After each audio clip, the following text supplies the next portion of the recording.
Hello, you think you know what a pirate king is? You're wrong. Forget the peg legs, the parrots, and the buried treasure maps.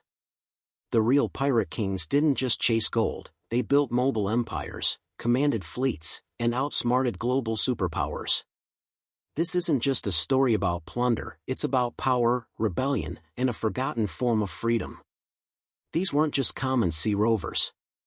These were the cunning strategists, the charismatic tyrants, and the surprisingly sophisticated commanders who didn't just raid a few unfortunate merchant ships. No, they carved out mobile empires of infamy, ruled vast, untamable stretches of the ocean, and left an indelible, bloody mark on history. We're talking about the masterminds who turned the world's most vital trade routes into their personal hunting grounds, the naval geniuses who outmaneuvered and outfought the navies of global superpowers, and the architects of their own brutal, yet sometimes surprisingly ordered, societies in the absolute heart of lawlessness. And that intriguing and more in our title? Oh, that's not just a footnote. That's where we unearth the really juicy, often overlooked truths, the forgotten pirate republics that defied empires, the complex codes that governed men who answered to no king or country, the myths that overshadow the even more incredible realities, and the surprising global impact these maritime renegades truly had. So, before we weigh anchor and dive into these murky waters, do me a massive favor. If you're ready for a deep, unflinching look at the raw power and hidden complexities of pirate rule, go ahead and smash that like button. Let the algorithm know we're serious about our history. And critically, make sure you're subscribed with that notification bell activated because you won't want to miss the historical voyages we have charted. And, as always, I'm fascinated to know where in this wide world you're joining us from today, and what's the one pirate legend or name that first hooked your imagination? Share it down in the comments. I love seeing our global crew assemble. Alright, take a deep breath, check your flintlocks, and let's get ready to explore how pirate kings really ruled the seas, and a whole lot more. Alright, let's immediately dispense with the more cartoonish imagery.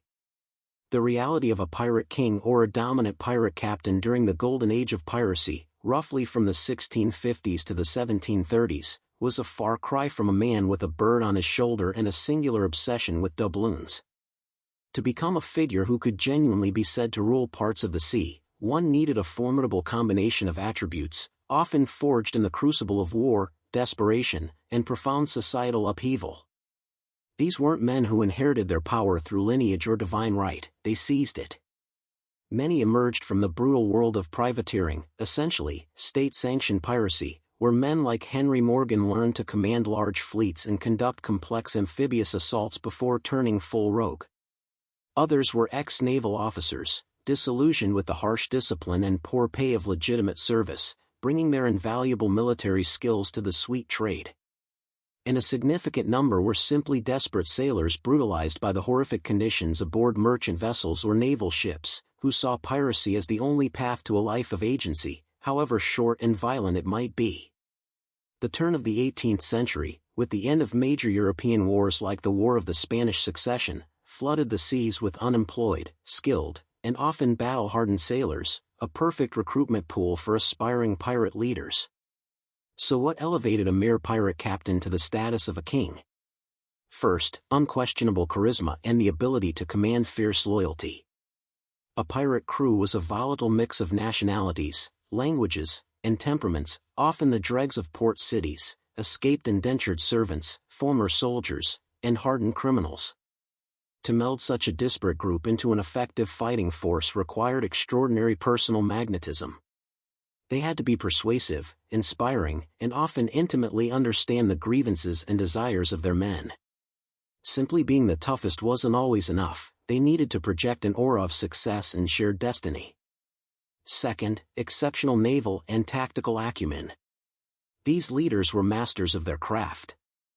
They understood the capabilities of their ships, often smaller, faster vessels like sloops and schooners, modified for speed and shallow water pursuit, and how to use them to maximum effect against larger, more heavily armed merchantmen or even naval frigates.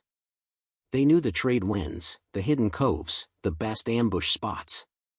They were adept at psychological warfare, using their terrifying reputations and iconic flags like the skull and crossbones to coerce surrender without a costly fight. Third, ruthlessness tempered with strategic calculation. While capable of extreme brutality to enforce discipline or make a point, the most successful pirate kings weren't mindless savages. Their violence was often calculated. A reputation for swift, terrible vengeance could save lives in the long run by encouraging quick surrender. They also had to be shrewd businessmen in their own grim way, knowing which targets offered the best return, how to dispose of plundered goods, and when to cut their losses. And fourth, a grand vision, however perverse. Beyond immediate plunder, the true kings often had larger ambitions. Some, like Blackbeard, seemed to revel in cultivating a demonic persona, becoming living legends. Others, like Bartholomew Roberts, imposed a near-puritanical order on their ships, aiming for maximum efficiency. And a few, often more mythologized than historically proven, were said to have dreamed of establishing independent pirate utopias, free from the tyranny of European monarchies. Libertalia, a supposed pirate colony in Madagascar, remains a potent if likely fictional example of this ambition. These pirate kings were, in essence, warrior chieftains of the sea.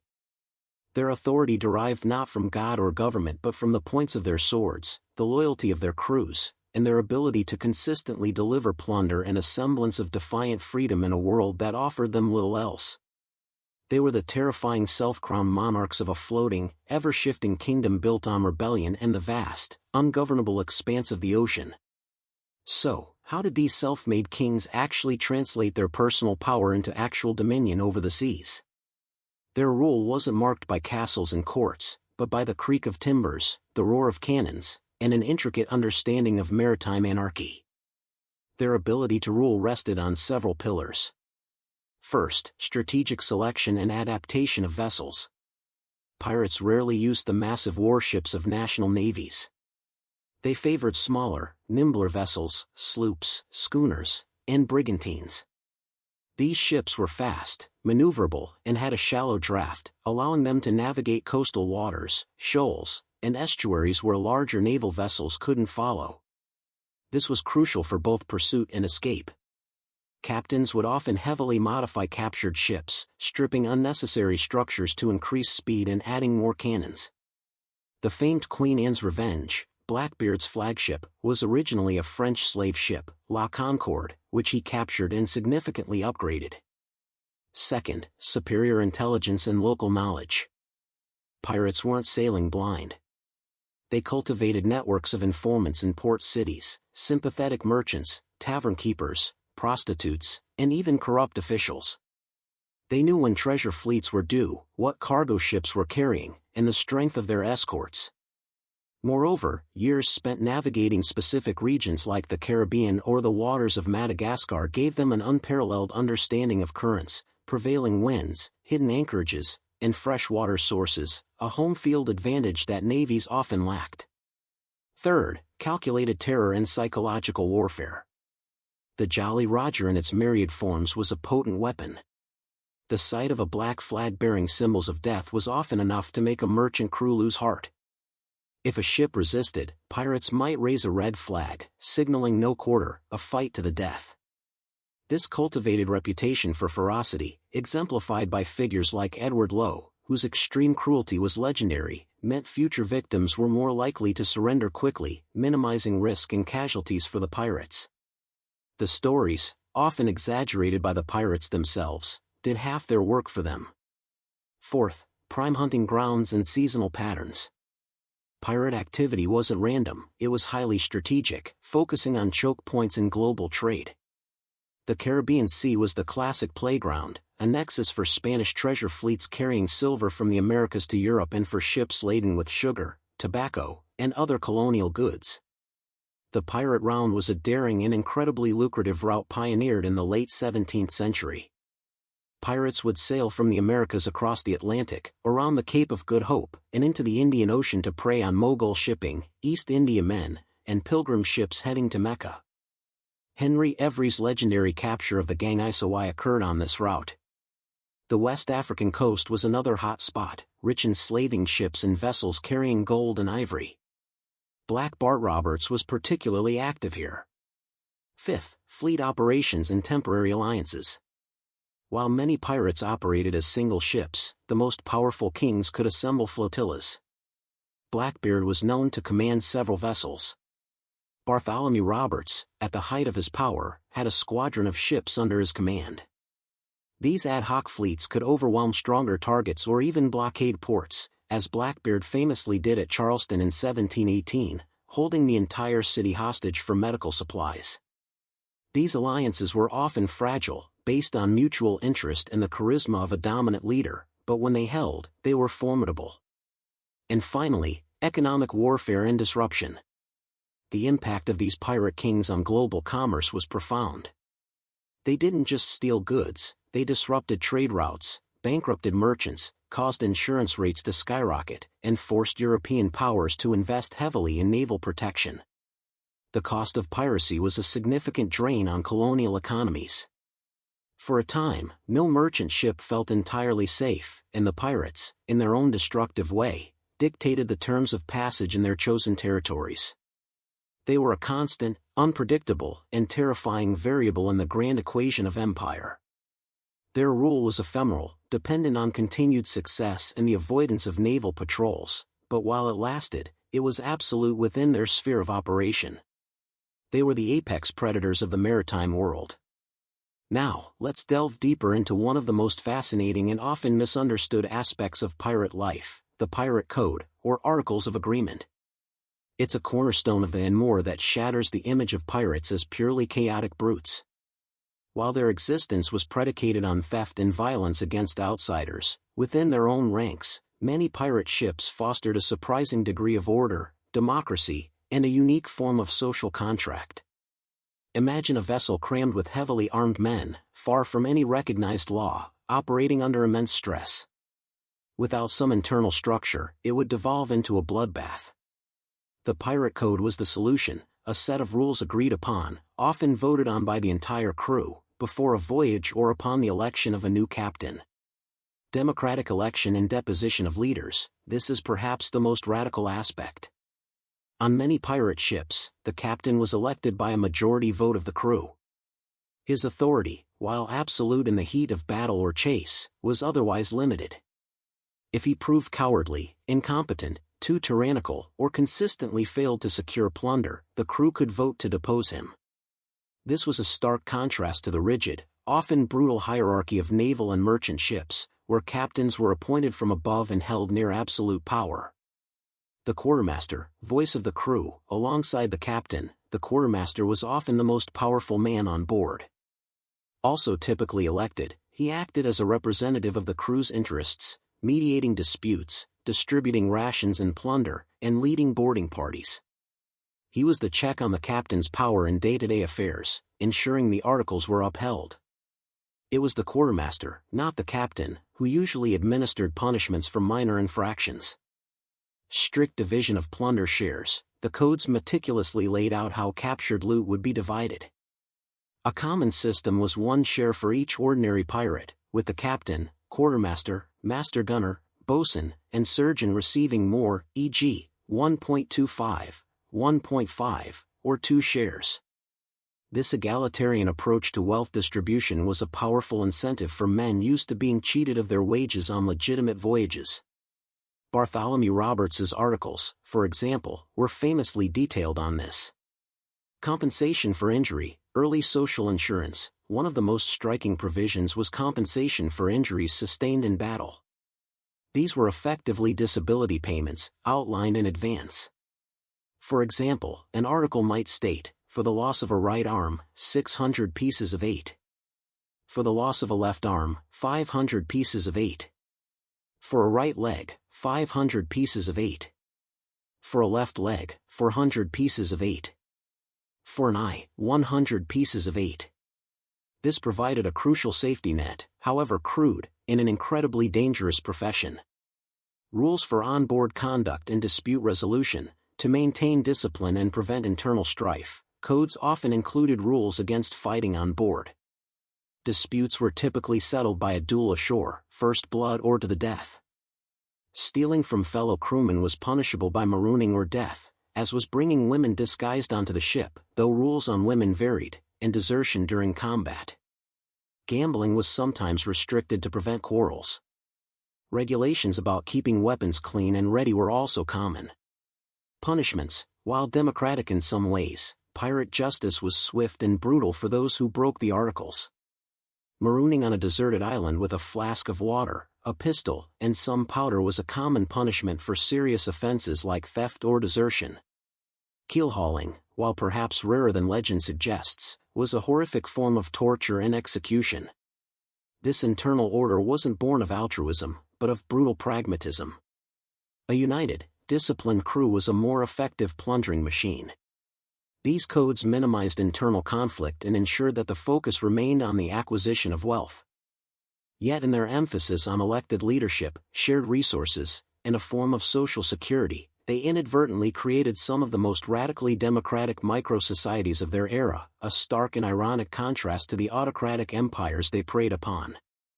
They were, in their own way, floating experiments in self-governance, bound by ink and blood.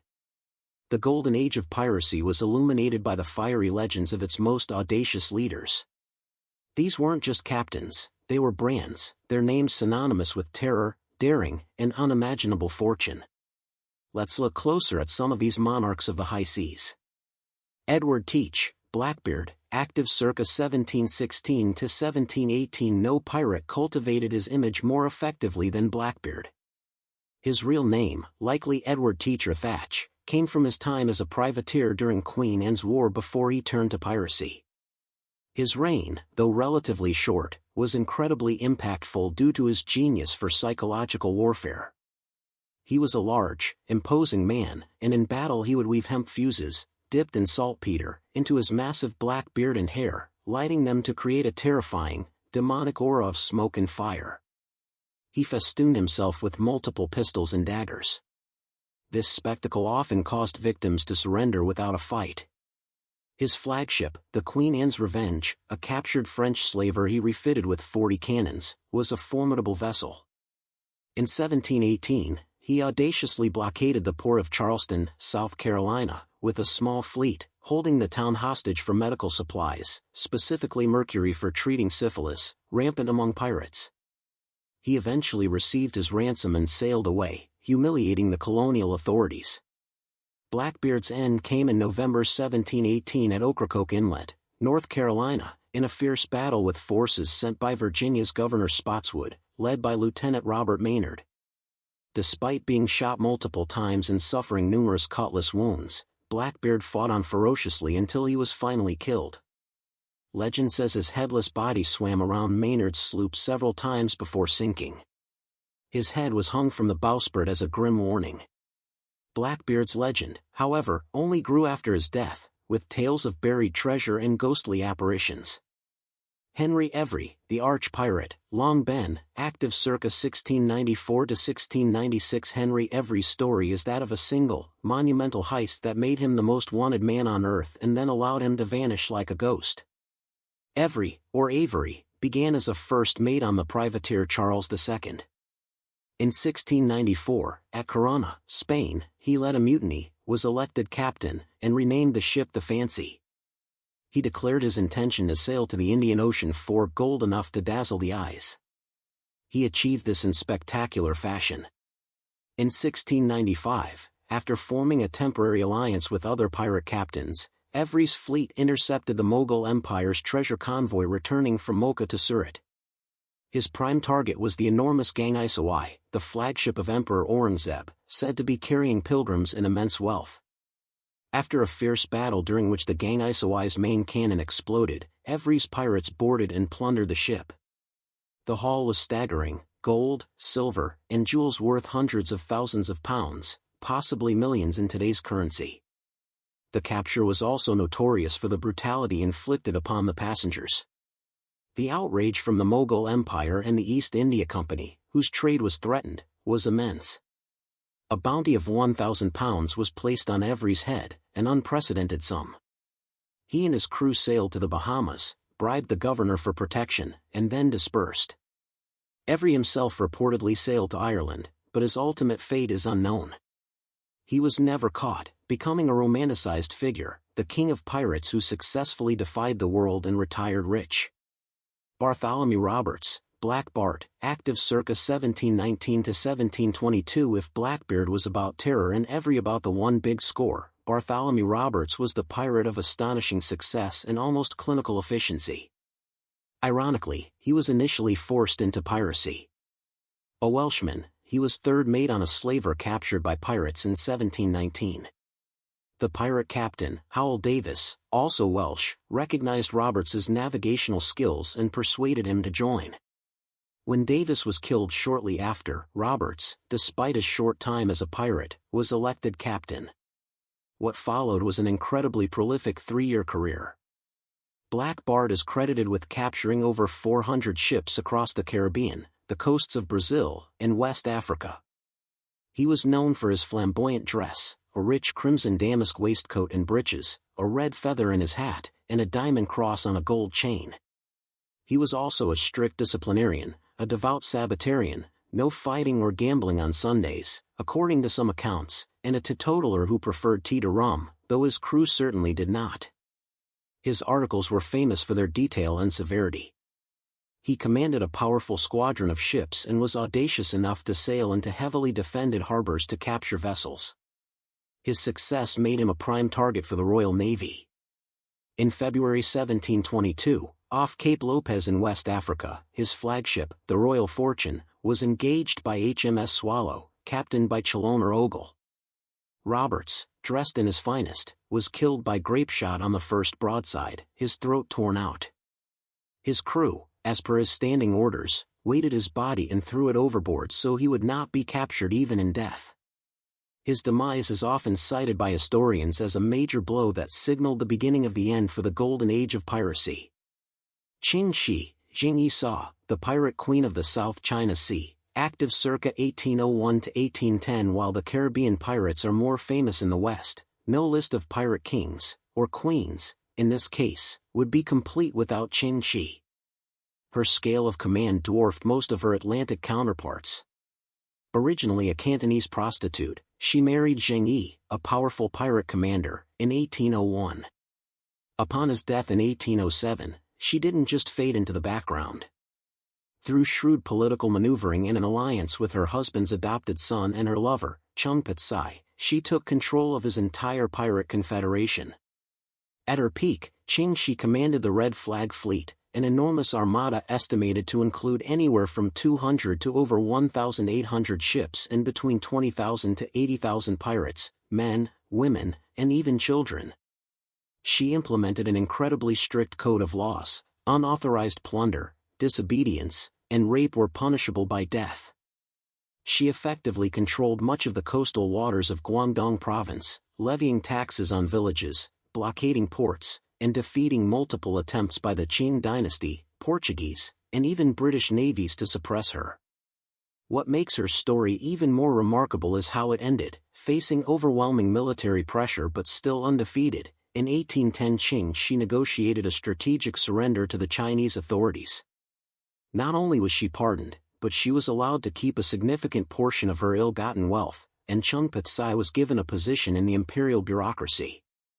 She retired from piracy a wealthy woman and lived to the age of 69, running a gambling house, a true queen who beat the system at its own game. These figures, through their audacity, tactical brilliance, and sheer force of will, became legends. They didn't just rob ships, they challenged empires and etched their names into the most rebellious chapters of maritime history. The story of the pirate kings is far richer than just battles and plunder. The and more of their world reveals fascinating experiments in self-governance, the truth behind enduring myths, the surprising diversity of their crews, and a legacy that still ripples today. Pirate havens, fleeting republics of rogues. Pirates needed safe places to rest, repair their ships, recruit, and, crucially, spend their loot. Several locations became notorious pirate strongholds. Port Royal, Jamaica, in the latter half of the 17th century, before it was devastated by an earthquake in 1692, Port Royal was the Sodom of the New World. English governors actively encouraged privateers, later outright pirates like Henry Morgan, to base themselves there, using them as a defense against the Spanish. It was a riotous, wealthy, and incredibly dangerous city, overflowing with taverns, brothels, and ill-gotten gains. Nassau, New Providence, Bahamas. Around 1713 to 1718, Nassau became the infamous Republic of Pirates. With its sheltered harbor and weak British authority, it attracted a who's who of the era: Blackbeard, Charles Vane, Calico Jack Rackham, and Bonnie and Mary Red. For a few years, pirates essentially ran the town, electing their own governor and operating with impunity. It was only when Woodes Rogers, a determined new British governor and former privateer himself, arrived in 1718 with a royal pardon for those who surrendered and a mandate to hang those who didn't, that this pirate republic was dismantled. Madagascar. In the late 17th and early 18th centuries, the island of Madagascar, particularly the northeastern Bay of Saint Marie, became a key base for pirates operating on the Pirate Round. Figures like Captain Kidd and Thomas Tew used it as a sanctuary. The remoteness and lack of European control made it ideal. Legends of a pirate utopia called Libertalia on Madagascar, supposedly founded by Captain Misson and a Dominican priest advocating for equality and common ownership, are almost certainly fictional but speak to the yearning for such a free society that pirates, in some idealized way, represented. The myth of buried treasure, the romantic image of pirates burying chests of gold and jewels, marked by an X on a cryptic map, is largely a product of fiction, popularized by works like Robert Louis Stevenson's Treasure Island. While there were isolated instances, Captain Kidd did bury some treasure on Gardiner's Island, New York, which was later recovered. It was not common practice. Pirates generally wanted to spend their loot quickly and lavishly. Gold was heavy, ships sank, and life was short. Why save for a rainy day you probably wouldn't see? The real treasure was the readily convertible plunder, goods, supplies, enslaved people, who were sometimes sold or incorporated into crews, and ships themselves. The diverse and international pirate crew, pirate ships were remarkably cosmopolitan, reflecting the melting pot of the maritime world. Crews often consisted of Englishmen, Frenchmen, Dutchmen, Swedes, Welshmen, Irishmen, Scots, American colonists, and, significantly, a substantial number of men of African descent. For escaped slaves or free black sailors facing discrimination elsewhere, a pirate ship could offer a greater degree of freedom and equality, as plunder was often shared based on the articles, not skin color. Some black pirates even rose to positions of authority. This diversity was a strength, bringing a wide range of skills, but also a potential source of friction that codes and strong leadership had to manage. Women in piracy. Beyond the stereotypes, while overwhelmingly a male domain, women were not entirely absent. We've discussed the formidable Ching, Shih, and Bonnie and Mary Red, who sailed with Calico Jack Rackham in the Caribbean, are the most famous Western examples. They reportedly fought as fiercely as any man, challenging gender norms in the most extreme way possible.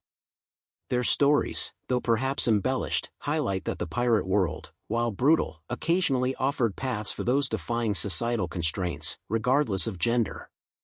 The brutal end and lasting legacy, the Golden Age of Piracy, didn't just fade away, it was systematically crushed.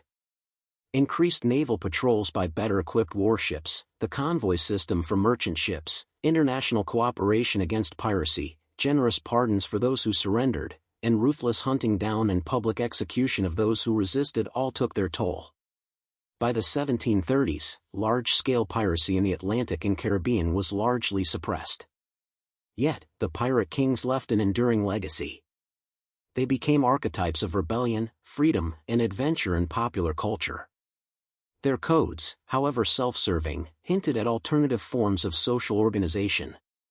They exposed the brutalities and hypocrisies of the empires they preyed upon, and their stories continue to fascinate, a testament to a time when a few audacious individuals could declare themselves sovereigns of the sea and, for a fleeting, violent moment, make the world tremble.